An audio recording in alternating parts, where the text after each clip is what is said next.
well, I guess I could say adult slash teenager. I have a 29-year-old, a 28-year-old daughter, and a 17-year-old son who's a senior in high school. So I'm going to be an empty nester soon. And I'm an author. I am a business owner. I have a magazine called You're Worth It. I'm an inspirational speaker. Some people may say, well, what is an inspirational speaker slash motivational speaker? I tell people I want to inspire people when they hear me rather than just motivate them and cheer them up and then they go home and nothing happens.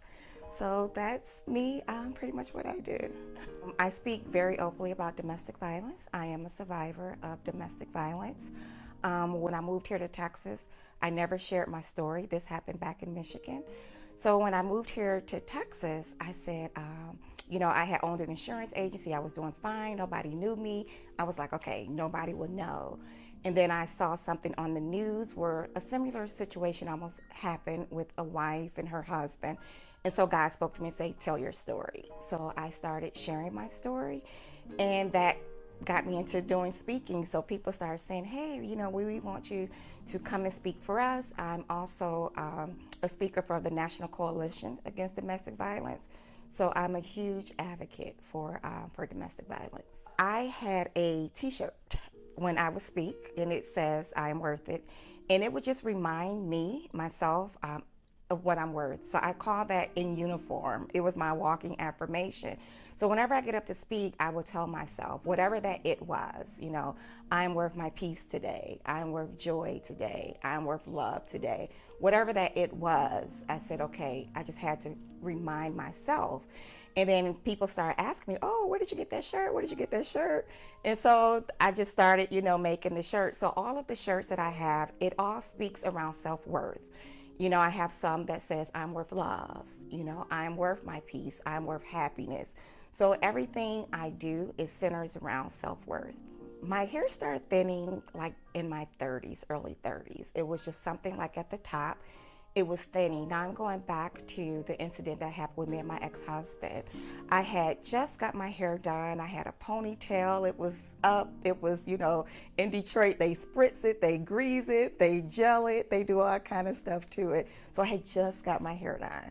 And I got it done, I think that Friday or Saturday. And so the altercation between me and my ex-husband, he pulled my ponytail out, like straight out of my head. So when I went to the doctor, I had to get staples in my head. But my hair was already thinning, but now, okay, that's even more, to it. So I would say maybe like in my 40s, I just really started just losing it all. And I just started shaving my hair and just wearing wigs. So instead of buying like the really expensive wigs, I would just go to the beauty supply store and just switch it up. Just buy a wig, buy another wig. And it was almost embarrassing in a way. My kids never saw me without a wig.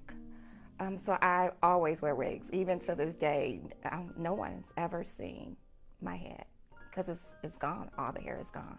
It's still hard for me in a way, because I look at people and I'm like, oh, they have their hair. I remember my hair was full and thick, and so sometimes when I do wear wigs, I just be like, oh gosh, I gotta wear a wig. And then I wear a lot of wigs with bangs because my forehead. So it was hard for me to get used to it, but I knew I didn't have a choice, either wear a wig or just walk around with a bald head. So I've gotten comfortable with it. I've been wearing it for years now. So it's just really just trying to switch it up and who I feel like being that day. The problem that I've had as far as finding wigs is I haven't found anywhere I feel comfortable with taking it off my forehead because my hairline is so far down and sometimes my eyebrows connect to my hairline. So just finding, a good wig that's natural looking. Sometimes you get wigs where they're, I guess you could say, wiggy.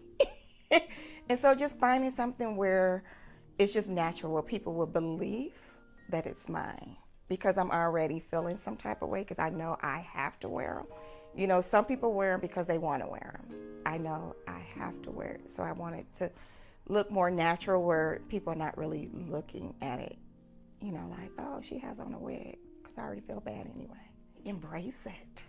embrace it. Because now wigs, I mean, a lot of people are wearing them.